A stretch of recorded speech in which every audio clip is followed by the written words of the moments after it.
ರಾಜ್ಯವ್ಯಾಪಿ ಜಿಎಸ್ಟಿ ಜಟಾಪಟಿ ನಡೀತಾ ಇದೆ. ಯುಪಿಐ ಸಹವಾಸ ಬೇಡ, ಕ್ಯಾಶ್ ಮಾತ್ರ ಕೊಡಿ ಸ್ವಾಮಿ ಅಂತ ವ್ಯಾಪಾರಸ್ಥರು ಈಗ ಒಂದು ಕಡೆ ಮನವಿಯನ್ನು ಮಾಡ್ಕೊಳ್ತಾ ಇದ್ದಾರೆ. ಕಾರಣ ವಾಣಿಜ್ಯ ತೆರಿಗೆ ಇಲಾಖೆ ವ್ಯಾಪಾರಸ್ಥರಿಗೆ ನೋಟಿಸನ್ನು ಕೊಟ್ಟಿದೆ. ಈ ನೋಟಿಸ್ ಬೆನ್ನಲ್ಲೇ ವ್ಯಾಪಾರಿಗಳು ಈಗ ಬೀದಿಗಿಳಿದು ಹೋರಾಟ ಮಾಡಿದ್ರು. ಸಿಎಂ ಸಿದ್ದರಾಮಯ್ಯ ಮನವಿಗೆ ಈಗ ವ್ಯಾಪಾರಿಗಳು ಸ್ಪಂದಿಸಿದ್ದಾರೆ. ಜುಲೈ 25ನೇ ತಾರೀಕು ವರ್ತಕರು ಕರೆ ನೀಡಿದ್ದ ಬಂದನ್ನು ಈಗ ವಾಪಸ್ ಪಡ್ಕೊಂಡಿದ್ದಾರೆ. ಫ್ರೀಡಂ ಪಾರ್ಕ್ನಲ್ಲಿ ಹಮ್ಮಿಕೊಂಡಿದ್ದಂತಹ ಹೋರಾಟವನ್ನು ವಾಪಸ್ ಪಡ್ಕೊಂಡಿದ್ದಾರೆ. ಜುಲೈ 25ರ ಪ್ರತಿಭಟನೆಯನ್ನು ವ್ಯಾಪಾರಿಗಳು ಹಿಂಪಡೆದಿದ್ದಾರೆ. ಹೋರಾಟ ವಾಪಸ್ ಪಡಿಬೇಕು ಅಂತ ನಾವು ಹೇಳಿದ್ವಿ. ವ್ಯಾಪಾರಸ್ಥರು ನನ್ನ ಮನವಿಯನ್ನು ಒಪ್ಕೊಂಡಿದ್ದಾರೆ. ಬೆಂಗಳೂರಿನಲ್ಲಿ ಮುಖ್ಯಮಂತ್ರಿ ಸಿದ್ದರಾಮಯ್ಯನವರ ಹೇಳಿಕೆ ಇದು. ಯಾಕಂದರೆ ವಾರ್ಷಿಕ 40 ಲಕ್ಷ ವ್ಯವಹಾರ ದಾಟಿದವರಿಗೆ ವಾಣಿಜ್ಯ ತೆರಿಗೆ ಇಲಾಖೆ ನೋಟಿಸನ್ನು ಕೊಟ್ಟಿದೆ, ಟ್ಯಾಕ್ಸನ್ನು ಕಟ್ಟಬೇಕು ಅಂತ. ಸಾಕಷ್ಟು ಜನ ಇವತ್ತು ಬೀದಿ ಬದಿ ವ್ಯಾಪಾರಸ್ಥರು, ಹೂವು, ಹಣ್ಣು, ತರಕಾರಿ, ಕಾಂಡಿಮೆಂಟ್ಸ್, ಬೇಕ್ರಿ, ಹೀಗೆ ಅನೇಕ ಸಣ್ಣ ಪುಟ್ಟ ವ್ಯಾಪಾರಿಗಳು ಕೂಡ ಇವತ್ತು UPI ಮುಖೇನವಾಗಿಯೇ ವ್ಯವಹಾರ ಮಾಡ್ತಾರೆ. UPI ಮುಖೇನವಾಗಿಯೇ ಹಣ ಸಂದಾಯ ಆಗ್ತಾ ಇದೆ ಗ್ರಾಹಕರಿಂದ. ಈಗ ಅದ್ರ ಸಹವಾಸ ಬೇಡ. ಯಾಕೆ ಅಂದರೆ ರಾಜ್ಯ ವಾಣಿಜ್ಯ ಇಲಾಖೆ, ತೆರಿಗೆ ಇಲಾಖೆ ಆಲ್ರೆಡಿ ಈಗ ನೋಟಿಸನ್ನು ಕೊಟ್ಟಿತ್ತು. ಸುಮಾರು 5900 ವ್ಯಾಪಾರಸ್ಥರಿಗೆ ಈಗ ಆಲ್ರೆಡಿ ನೋಟಿಸನ್ನು ಕೊಟ್ಟಿತ್ತು.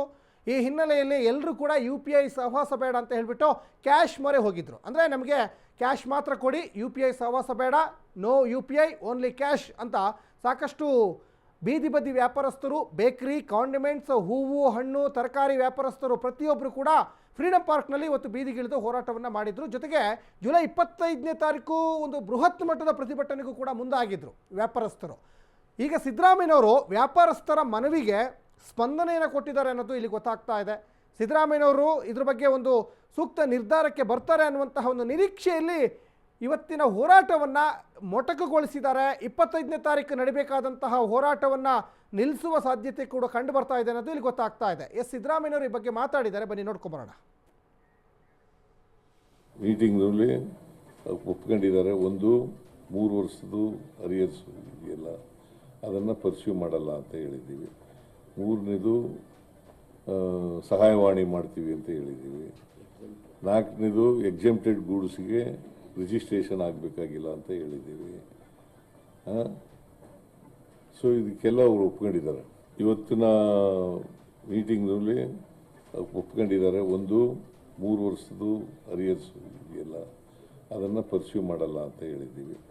3ನೇದು ಸಹಾಯವಾಣಿ ಮಾಡ್ತೀವಿ ಅಂತ ಹೇಳಿದ್ದೀವಿ.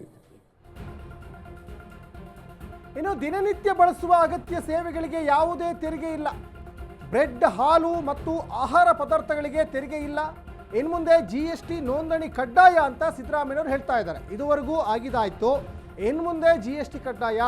ವಿನಾಯಿತಿ ಇದ್ದವರಿಗೆ ಯಾವುದೇ ನೋಂದಣಿ ಅಗತ್ಯ ಇಲ್ಲ ಅನ್ನುವಂಥದ್ದು ಕೂಡ ಸಿದ್ದರಾಮಯ್ಯನವರು ಈಗ ಗೃಹ ಕಚೇರಿ ಕೃಷ್ಣದಲ್ಲಿ ಹೇಳಿಕೆಯನ್ನು ಕೊಟ್ಟಿದ್ದಾರೆ ಅನ್ನೋದು ಕೂಡ ಇಲ್ಲಿ ಗೊತ್ತಾಗ್ತಾ ಇದೆ.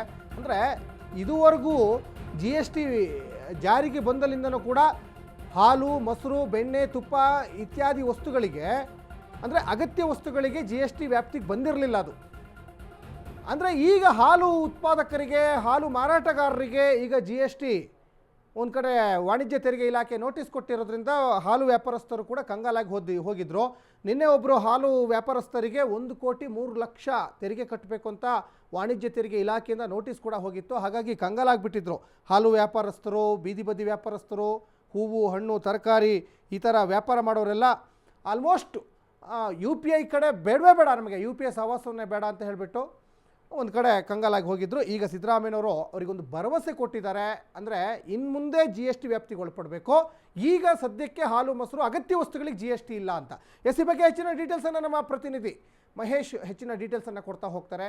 ಮಹೇಶ್, ಬೀದಿ ಬದಿ ವ್ಯಾಪಾರಸ್ಥರು, ಹೂವು, ಹಣ್ಣು, ತರಕಾರಿ ಮಾರೋರಿಂದ ಹಿಡಿದು ಕಾಂಡಿಮೆಂಟ್ಸ್, ಬೇಕ್ರಿ ನಡೆಸೋರವರೆಗೂ ಕೂಡ UPI ಸಹವಾಸ ಬೇಡ. ಯಾಕಂದರೆ ವಾಣಿಜ್ಯ ತೆರಿಗೆ ಇಲಾಖೆ ದುಪ್ಪಟ್ಟು ತೆರಿಗೆ ಹಾಕ್ತಾ ಇದೆ, ಕ್ಯಾಶ್ ಮಾತ್ರ ಕೊಡಿ ಅಂತ ಒಂದು ಕಡೆ ಇವತ್ತು ಫ್ರೀಡಂ ಪಾರ್ಕ್ನಲ್ಲೂ ಪ್ರತಿಭಟನೆ ಮಾಡಿದ್ರು. ಈಗ ಸಿದ್ದರಾಮಯ್ಯನವರು ಅವರ ಮನವಿಗೆ ಸ್ಪಂದನೆಯನ್ನು ಕೊಟ್ಟಿದ್ದಾರೆ. ಅಗತ್ಯ ವಸ್ತುಗಳಿಗೆ ತೆರಿಗೆ ಇಲ್ಲ ಅನ್ನುವಂತಹ ಒಂದು ಸಿಹಿ ಸುದ್ದಿಯನ್ನು ಕೊಟ್ಟಿದ್ದಾರೆ. ಈ ಹಿಂದೆ ಕೂಡ ಇತ್ತಲ್ಲ ಮಹೇಶ್ ಅಂತ, GST ವ್ಯಾಪ್ತಿಗೆ ಒಳಪಟ್ಟಿರಲಿಲ್ಲ. ಹಾಲು, ಮೊಸರು ಇತ್ಯಾದಿ ವಸ್ತುಗಳು GST ವ್ಯಾಪ್ತಿಗೆ ಒಳಪಟ್ಟಿರಲಿಲ್ಲಲ್ಲ, ಇದರಲ್ಲಿ ಏನು ವಿಶೇಷ ಹಾಗಾದ್ರೆ ಅಂತ? ಎಸ್ ಸಚಿನ್ ಈಗಾಗಲೇ ನೋಡಬಹುದು, ಕಳೆದ 3 ದಿನಗಳಿಂದ ಕೂಡ ರಾಜ್ಯ ಸೇರಿದಂತೆ ರಾಜಧಾನಿ ಬೆಂಗಳೂರಿನಲ್ಲೂ ಕೂಡ ಜಿಎಸ್ಟಿ ಸಂಬಂಧಪಟ್ಟಂತೆ ವಾಣಿಜ್ಯ ಇಲಾಖೆ, ತೆರಿಗೆ ಇಲಾಖೆಯವರು ಕೊಟ್ಟಂತ ನೋಟಿಸ್ಗೆ ಏನು ವರ್ತಕರಾಗಿರ್ಬೋದು, ವ್ಯಾಪಾರಿಗಳಾಗಿರ್ಬೋದು ದೊಡ್ಡ ಮಟ್ಟದಲ್ಲಿ ಆಕ್ರೋಶ ವ್ಯಕ್ತಪಡಿಸಿದ್ದು ಸರ್ಕಾರ ವಿರುದ್ಧ. ಪ್ರಮುಖವಾಗಿ ಇಲ್ಲಿ ಗಮನಿಸಬೇಕಾದ ಅಂಶ ಅಂದ್ರೆ ಏನು, ರಾಜ್ಯ ಸರ್ಕಾರನ ಕೇಂದ್ರ ಸರ್ಕಾರ ನೋಟಿಸ್ ಕೊಟ್ಟಿರುವಂತೂ ಕೂಡ ಇವತ್ತು ಏನೋ ಒಂದು ವಾಣಿಜ್ಯ ಇಲಾಖೆ, ತೆರಿಗೆ ಅಧಿಕಾರಿಗಳಾದಂತಹ ಮೀರಾ ಅವರು ನಮಗೆ ಮಾಹಿತಿ ಕೊಟ್ಟಿರುವಂತದ್ದು.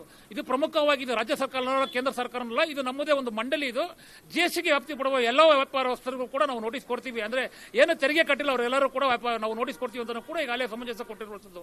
ಆದ್ರೆ ಎಲ್ಲ ಒಂದ್ ಕಡೆ ಏನು ವ್ಯಾಪಾರಸ್ಥರು ಕೂಡ ಕಳೆದ 2 ದಿನಗಳಿಂದ ಕೂಡ ಒಂದು ರೀತಿಯಲ್ಲಿ ಉಗ್ರ ಪ್ರತಿಭಟನೆಗೆ ಮುಂದಾಗಿದೆ. ಇದೇ ಶುಕ್ರವಾರ 25 ಫ್ರೀಡಂ ಪಾರ್ಕ್ ಅಲ್ಲಿ ರಾಜ್ಯಾದ್ಯಂತ ಸುಮಾರು 1 ಲಕ್ಷಕ್ಕೂ ಅಧಿಕ ವ್ಯಾಪಾರಿಗಳು, ವರ್ತಕರು, ಬೇಕರಿ, ಕಾಂಡಿಮೆಂಟ್ಸ್ ನಡೆಸುವಂತಹ ಹೂವು ವ್ಯಾಪಾರಿಗಳು ಎಲ್ಲರೂ ಕೂಡ ಫ್ರೀಡಂ ಪಾರ್ಕ್ ಅಲ್ಲಿ ದೊಡ್ಡ ಮಟ್ಟದಲ್ಲಿ ಪ್ರತಿಭಟನೆಗೆ ಮುಂದಾಗಿದ್ರು. ಇದನ್ನೆಲ್ಲ ಅರ್ಥಂತ ಸರ್ಕಾರ ಇವತ್ತು ಏನು 3 ಗಂಟೆಗೆ ವರ್ತಕರು ಹಾಗೂ ಏನೋ ಒಂದು ಜಿಎಸ್ಟಿ ಅಧಿಕಾರಿಗಳನ್ನ ಸಭೆ ಕರೆದಿದ್ರು. ಸಭೆಯಲ್ಲಿ ಕೆಲವು ಸ್ಪಷ್ಟನೆ ಕೂಡ ಕೊಟ್ಟಿರುವಂತದ್ದು ಸಿಎಂ ಅವರು. ಅಂದ್ರೆ ಏನು ಇದುವರೆಗೂ ಕೂಡ ಜಿಎಸ್ಟಿ ಕಂಪಲ್ಸರಿ, ಯಾರು ವ್ಯಾಪಾರ 40 ಲಕ್ಷದ ಮೇಲೆ ಮಾಡ್ತಾರೆ ಅವರೆಲ್ಲರೂ ಕೂಡ ಜಿಎಸ್ಟಿ ಕಟ್ಟಲೇಬೇಕು. ಅದಕ್ಕೆ ಯಾವುದೇ ಕಾರಣಕ್ಕೂ ಕೂಡ ವಿನಾಯಿತಿ ಕೊಡಲ್ಲ. ಏನೇ ನೀವು UPI ಅಡಿಯಲ್ಲಿ ಯಾವ್ಯಾವ ಪೇಮೆಂಟ್ ಮಾಡಿದ್ರು ಅವೆಲ್ಲಕ್ಕೂ ಕೂಡ ಅಲ್ಲಿ ದಾಖಲಾಗುತ್ತೆ. ಆ ದಾಖಲಾದಂತ ಏನೋ ಒಂದು ಸ್ಟೇಟ್ಮೆಂಟ್ ನೋಡ್ಬಿಟ್ಟು ನಾವು ಅದಕ್ಕೆ ನೋಟಿಸ್ ಕೊಡ್ತೀವಿ, ಅದರ ತೆರಿಗೆ ಕಟ್ಟಲೇಬೇಕು ಅಂತ ಕೂಡ ಸಿದ್ದರಾಮಯ್ಯ ಈಗ ಸ್ಪಷ್ಟನೆ ಮಾಡಿರುವಂತದ್ದು. ಉಳಿದಂತೆ ಏನು ಇವತ್ತು ಹಾಲು ಉತ್ಪನ್ನಗಳಾಗಿರ್ಬೋದು, ಇತರ ಉತ್ಪನ್ನಗಳಿಗೆ ಅಂದ್ರೆ ಹೂವು ಆಗಿರ್ಬೋದು ಅಥವಾ ತರಕಾರಿ ಆಗಿರ್ಬೋದು ಇವೆಲ್ಲಕ್ಕೂ ಕೂಡ ಈಗಾಗಲೇ ಜಿಎಸ್ಟಿಯಿಂದ ಹೊರ ತೆಗೆದಿದ್ದೀವಿ. ಈ ಬಗ್ಗೆ ಯಾರನ್ನ ತೆರಿಗೆ ಯಾರು ಕಟ್ಟಬಾರ್ದು ಅಂತ ಕೂಡ ಈಗಾಗಲೇ ಸ್ಪಷ್ಟನೆ ಕೊಟ್ಟಿರುವಂತದ್ದು. ಇನ್ನು ಈಗಾಗಲೇ ಏನು ವರ್ತಕರು ಕೂಡ ಇವತ್ತು ಸಭೆಯಲ್ಲಿ ಒಂದು ಶುಕ್ರವಾರ ಇಟ್ಕೊಂಡಿದ್ದಂತ ಪ್ರತಿಭಟನೆ ವಾಪಸ್ ತಗೋತೀವಿ ಅಂತ ಕೂಡ ಈಗ ಹೇಳಿಕೆ ಕೊಟ್ಟಿರುವಂತದ್ದು. ಸಚಿನ್, ಧನ್ಯವಾದ ಮಹೇಶ್ ತಮ್ಮೆಲ್ಲ ಡೀಟೇಲ್ಸ್ಗಾಗಿ.